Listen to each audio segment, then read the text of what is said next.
Selamat datang di channel Pemuja Malam. Jangan lupa like, share, and subscribe ya. Terima kasih. Chapter 42 Rapuh. Kali ini Ray benar-benar merasa dirinya hina, sampai seorang yang pertama kali melihatnya sudah langsung jijik bahkan benci beratapnya. Tapi kenapa rasanya sakit sekali saat kata-kata itu keluar dari mulut orang yang sudah berhasil membuatnya jatuh cinta pada pandangan pertama. Jingga menunduk tak sanggup meratap wajah murung dan terluka Ray. Sepertinya ucapan Jingga barusan menyakiti perasaan Ray. Ya, mungkin aku memang menjijikan, kata Ray tersenyum kecut dengan perasaan remuk. Tak ada lagi kata yang bisa mewakili perasaannya selain sebuah penyesalan. Lalu, Ray berlari pergi meninggalkan semuanya dan mengendarai mobilnya dengan perasaan yang begitu tak tertahankan. Ray mengendarai mobilnya, menjauhi kota dan saat tiba di jalanan yang luas dan sepi, Ray meminggirkan mobilnya karena merasa begitu sesak. Dia keluar dari mobilnya dan berlari ke tepi danau yang tak jauh dari bibir jalan, lalu berteriak sekuat-kuatnya untuk menyalurkan sesak di dadanya. Ray duduk berlutut di tanah, merasa dirinya begitu hancur berkeping-keping, dan hujan pun turun dengan derasnya membasahi tubuh Ray yang sudah begitu rapuh itu. Hidup tanpa ada sebuah arahan dari seseorang, bahkan tak pernah merasakan kasih sayang dari kedua orang tuanya. Itulah yang membuat Ray seperti rumput bergoyang yang hanya bisa mengikuti arah angin.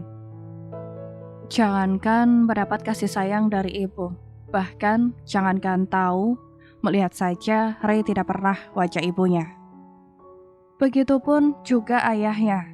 Tuhan, kenapa aku harus hidup? Kenapa aku tidak mati saja bersama kedua orang tuaku? Agar aku tidak seperti ini. Teriak Ray di tengah derasnya hujan, merasa begitu hancur, bahkan tak ada semangat lagi untuk hidup. Lalu saat petir saling bersahutan, Ray kembali berteriak. Ambil nyawaku Tuhan, aku sudah tak ingin hidup. Untuk apa aku masih hidup? Aku sangat menjijikan. Teriak Ray yang merasa kesalahan dalam dirinya begitu fatal, sampai dia merasa tak bisa lagi memperbaikinya. Ray sangatlah haus akan kasih sayang, itulah sebenarnya rahasia yang selama ini Ray simpan dalam senyumnya. Bahkan dia membayar wanita-wanita helang untuk menemaninya. Itu bukan karena untuk memuaskannya, tapi hanya untuk sebagai teman dalam kesepian. Walaupun mungkin mereka tidak tulus hanya karena uang, tapi setidaknya usapan lembut, kasih sayang di kepalanya bisa Ray rasakan walaupun hanya sesaat. Begitulah saking hausnya Ray akan kasih sayang. Saat Ray pergi, Franz serta sahabatnya langsung mengejar, takut Ray melakukan hal nekat. Ray, rintih Franz meneteskan air mata. Sahabat seperti apa dia, sampai tidak mengetahui begitu dalam luka yang dirasakan sahabatnya itu selama ini. Kau benar-benar hebat, Ray, sampai kami tak pernah tahu apa yang kau rasakan. Semua tertutup begitu rapat di balik senyuman ceriamu, kata Richard yang masih membeku bersama deretan sahabat di tengah derasnya hujan. Menatap Ray di ujung sana yang begitu rapuh. Saat sesak di dadanya sudah begitu tak tertahankan, Ray sudah menyerah. Dia ingin pergi dari dunia ini. Apa yang akan kakak lakukan? Teriak Jingga memegang tangan Ray saat dia akan berlari ke tepi danau. Lepaskan aku, kata Ray terus mencoba berjalan, tapi Jingga memegang tangan Ray sekuat tenaga. Lepaskan, teriak Ray menatap orang yang memegang tangannya, tapi ternyata itu Jingga.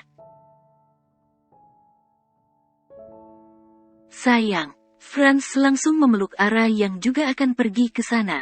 Lepasin Ara Daddy, Ara nggak mau Kak Ray bunuh diri, kata Ara meronta-ronta dengan kesal karena melihat Franz dan teman-temannya hanya diam menatap Ray yang akan berlari danau. Diam sayang, beri Ray ruang, jangan mendesaknya, kata Franz memeluk Ara di tengah derasnya hujan. Walaupun memang sudah tak ada lagi satupun hal yang membuat kakak ingin bertahan hidup di dunia ini.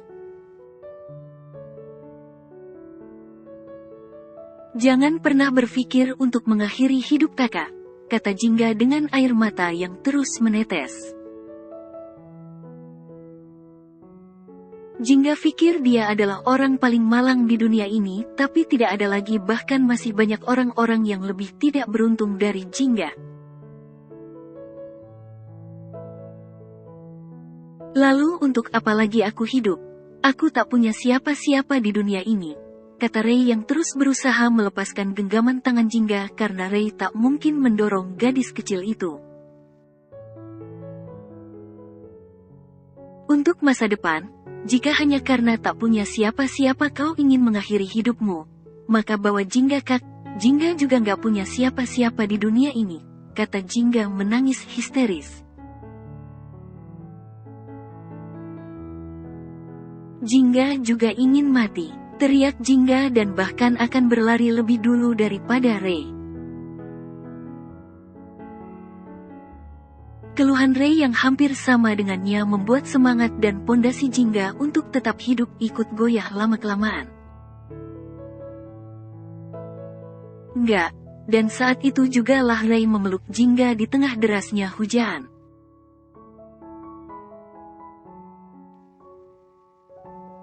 Sore harinya, Ara yang baru selesai mandi menghampiri Franz yang berbaring nyaman di ranjang.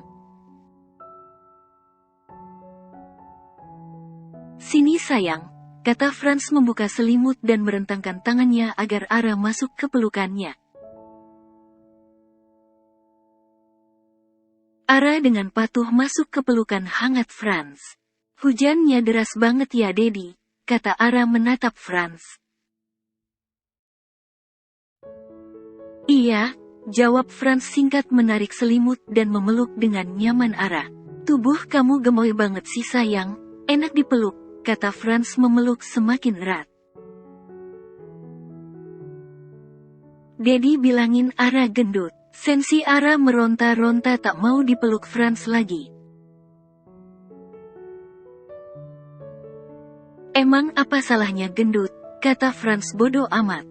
Lagian gemoy sama gendut itu beda, sambung Franz menjelaskan. Apapun itu istri Dedi tetap cantik, kata Franz mengecup kening Ara. Ara memeluk Franz tiba-tiba dengan begitu erat. Kenapa? Tanya Franz mengelus-ngelus kepala Ara.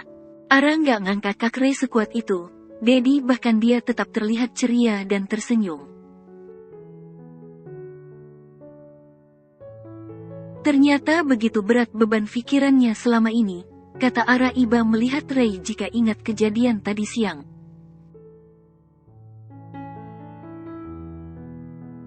Begitu rapat dia menutup sampai Dedi yang sahabatnya sendiri tak tahu, kata Franz juga merasa bersalah karena selama ini telah salah dalam menilai Ray.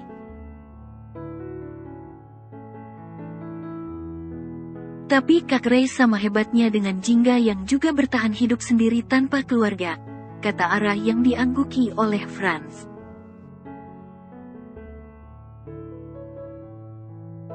Ara boleh bantu Jingga nggak Dedi? Tanya Ara. Mau ya Dedi, kata Ara menatap Franz yang terlihat tengah berpikir. Iya nanti Dedi bicara sama teman-temannya Dedi dulu ya, kata Franz.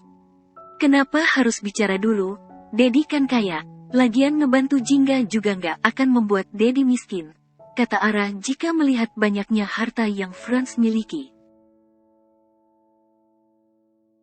Bukan masalah uang sayang, tapi cara ngebantunya, kata Franz gemas mencubit pipi Ara. Hehehe kirain Dedi mau patungan, ledek Ara menertawai Franz. Jangan marah dong, tawa Ara memeluk Franz kembali saat ekspresinya berubah. Sekarang kita tidur ya, kata Franz mengelus-ngelus kepala Ara agar segera tidur. Tapi masih sore, keluh Ara saat Franz memintanya tidur. Kamu mau ikut Dedi nanti malam apa enggak? Tanya Franz. Mau, jawab Ara tanpa pikir panjang. Makanya tidur, kata Franz yang dengan patuh Ara memejamkan mata. Tapi beberapa saat kemudian gadis kecil itu terbangun kembali saat terfikir sesuatu. Emang nanti malam Dedi mau kemana? Tanya Ara menatap Franz yang juga telah memejamkan mata itu. Franz menahan senyum walaupun masih menutup mata mendengar pertanyaan istri kecilnya itu. Dedi, kesal Ara menempelkan bibirnya di pipi Franz dan hampir menggigit pipi Franz untung segera diatasinya. Kalau nggak tahu tujuannya ngapain mau-mau aja Dedi ajak. Tawa Franz menyentil kening gadis kecil yang menempel padanya itu. Pokoknya kemanapun Dedi pergi Ara mau ikut, kata Ara dengan manja meletakkan kepalanya di atas dada Franz serta kedua tangannya nakal itu bermain-main di perut Franz. Dedi mau kemana? Tanya Ara. Ke rumah mantan, jawab Franz santai sambil terkekeh. Ara, ringis Franz saat Ara menyingkap bajunya dan menggigit perutnya. Gigi kamu gatal ya, sampai apapun yang ketemu kamu gigit. Tanya Franz setelah menindih gadis nakal yang menatapnya dengan garang itu. Nggak ada gitu, Dedi bercanda. Senyum Franz memegang kedua pipi Ara gemas saat wajah garang itu berubah sedih. Dedi mau kemana? Tanya Ara dengan suara kecilnya menatap Franz agar jujur. Ke bandara jemput orang tua kita lah sayang, kata Franz tersenyum lebar melihat istrinya yang begitu sensitif itu. Jadi hari ini mereka pulang? Tanya Ara dengan mata berbinar. Iya nanti jam 11:30 malam mereka pulang. Jadi kita tidur dulu ya biar nanti jemput mereka kamu nggak ngantuk, kata Franz memeluk kembali Ara. Iya Dedi, kata Ara. Tapi siapa mantan Dedi? Tanya Ara langsung menatap Franz tajam.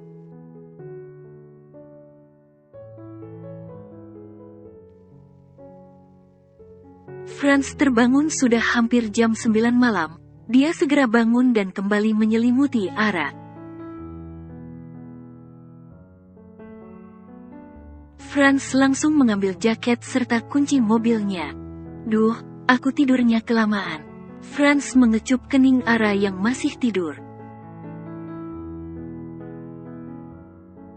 Lalu segera bergegas pergi menuju kantornya untuk mengambil beberapa berkas penting yang tidak bisa Franz menyuruh orang lain untuk mengambilnya. Franz berkendara cukup kencang lantaran harus kejar waktu, karena memang berkas itu sangat dibutuhkan oleh papanya bahkan sudah beberapa hari yang lalu. Tapi tadi berkas itu ketinggalan karena Franz langsung pergi begitu kejadian sore tadi terjadi.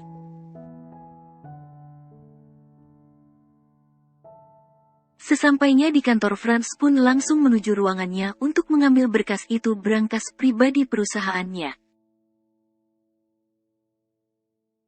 Dedi mana ya? Tanya Ara bingung karena kamar sangatlah sepi tak ada orang saat Ara bangun. Ara langsung berlari keluar kamar begitu menatap jam sudah hampir 9:30 malam. Bahkan Ara tak berhenti berlari sampai tiba di teras rumah dan ternyata mobil yang biasa dipakai Franz sudah tak ada di garasi. "Om, lihat Dedi nggak?"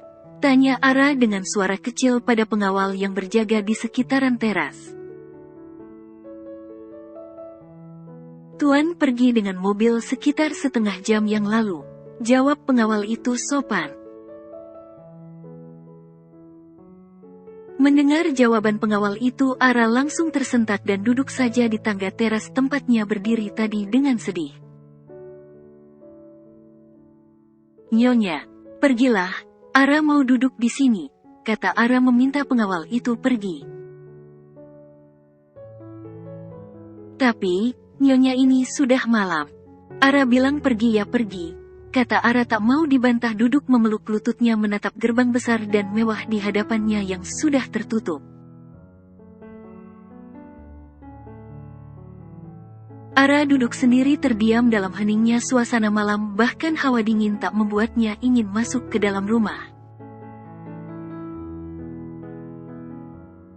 "Kok Dedi tinggalin Ara sih? Padahal tadi udah janji mau bawa Ara," kata Ara dengan sendu. Entahlah, Ara tak ingin apapun. Saat ini yang Ara rasakan hanya sedih. Mungkin jika Franz memang tidak bisa membawanya, Ara juga tak akan marah, dia bisa mengerti. Ara juga bukan anak kecil yang segala keinginannya harus dituruti. Ara bisa mengerti Franz tak harus membohonginya seperti ini. Berjanji akan membawa Ara, lalu pergi saat Ara tidur. Apakah Ara sebegitu membebaninya bagi Dedi? Sampai Dedi harus memperlakukan Ara seperti anak kecil yang harus dibohongi. Suara kecil Ara meletakkan kepalanya di atas lututnya sedih. Wajarlah, Ara berpikir begitu, siapapun di posisinya pasti akan berpikiran hal yang sama. Bahkan saking hanyut dalam lamunan Ara sampai tak sadar bahwa mobil Franz sudah berhenti tepat di depannya. "Ara sayang, kok duduk di sini dingin?" Franz segera turun lalu melepaskan jaketnya dan memakainya pada Ara. Gadis kecil itu duduk di teras sambil memeluk lututnya, belum lagi dia hanya memakai celana pendek di atas paha dan baju lengan pendek juga. Ara menatap dengan sendu Franz yang berjongkok di depannya. "Hei, ngapain di sini?" tanya Dedi, dingin. Setelah memakaikan jaketnya pada Ara, Franz mengangkat gadis kecil itu dan membawanya masuk ke dalam rumah. Sampai di ruang tengah, Franz duduk di sofa dan meminta selimut kecil pada pelayan. "Ngapain duduk di luar? Dingin tuh badan kamu." "Udah dingin semua, mana bajunya pendek lagi," kata Franz menyelimuti Ara yang duduk di atas pangkuannya itu. Franz menutupi seluruh tubuh Ara dengan selimut, hanya kepalanya saja yang terlihat, lalu Franz memeluk Ara lagi. Bersambung.